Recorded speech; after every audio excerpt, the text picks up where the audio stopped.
नाशिक येथील Maitreya plotters and structures private limited या कंपनीनं आपल्या लाखो गुंतवणूकदारांना आकर्षक व्याजदराचं आमिष दाखवून राज्यभरातून कोट्यवधी रुपयांच्या ठेवी गोळा केल्या। गेले काही दिवस या कंपनीत अलबेल नसल्याचं निदर्शनास येत आहे। 2013 मध्ये सेबीनं काही कंपन्यांना घोटाळेबाज श्रेणीत टाकून गुंतवणूकदारांना सतर्कतेचा इशारा दिला होता। यात समाविष्ट असलेल्या कंपनीनं लगेच कंपनीचं नाव बदलून मैत्रेय रिएलिटर्स असं ठेवलं। आता हजारो गुंतवणूकदारांच्या प्रमाणपत्रावर जुनं नाव आणि कंपनीचं नाव मात्र वेगळं अशी स्थिती निर्माण झाली आहे। यासोबत मुदत संपलेल्या ठेवी न देणं, चेक बाउन्स होणं, रक्कम देण्यास टाळाटाळ करणं असे प्रकार घडू लागले। 2 महिन्यापूर्वी कंपनी दिवाळखोर झाल्याचं कळताच हजारो गुंतवणूकदार संस्थेत पोहोचले होते।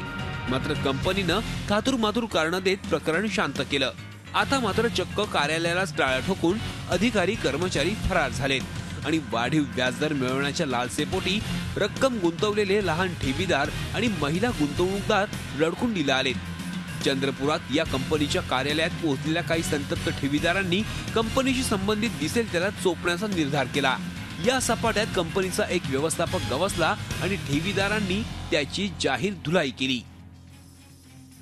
आज या उद्या या 8 दिवसांनी या 1 महिन्यांनी या असं म्हणता 5 महिने झाले तरी माझे पैसे दिले नाही। माझ्या आईने पैसे टाकले आहे दर महिन्याला 200 रुपये प्रमाणे। 5 वर्ष पूर्ण झालेले आहे। 5 वर्ष पूर्ण होऊन मॅच्युरिटी झाली होती आणि मी 4 तारखेला इथे आलो असता 4 तारखेला त्यांनी माझ्याकडून ॲप्लिकेशन आणि माझी पॉलिसी दोन्ही जमा केलेले आहे। ID प्रूफ पण जमा केलेलं आहे आणि 5 तारखेला मला त्यांनी बोलवलं होतं। 5 तारखेला मी इथं आल्यानंतर मला इथं लॉक दिसला आणि बाहेर एक नोटीस लावलेला होता। एकट्या चंद्रपूर गडचिरोली जिल्ह्यात हजारो महिला एजंटच्या माध्यमातून या कंपनीनं कोट्यवधी रुपये गोळा केलेत। आता हे पैसे कंपनी कसे परत करणार याकडे ठेवीदारांचं लक्ष लागलंय। Ashish Ambade, Zee media, Chandrapur.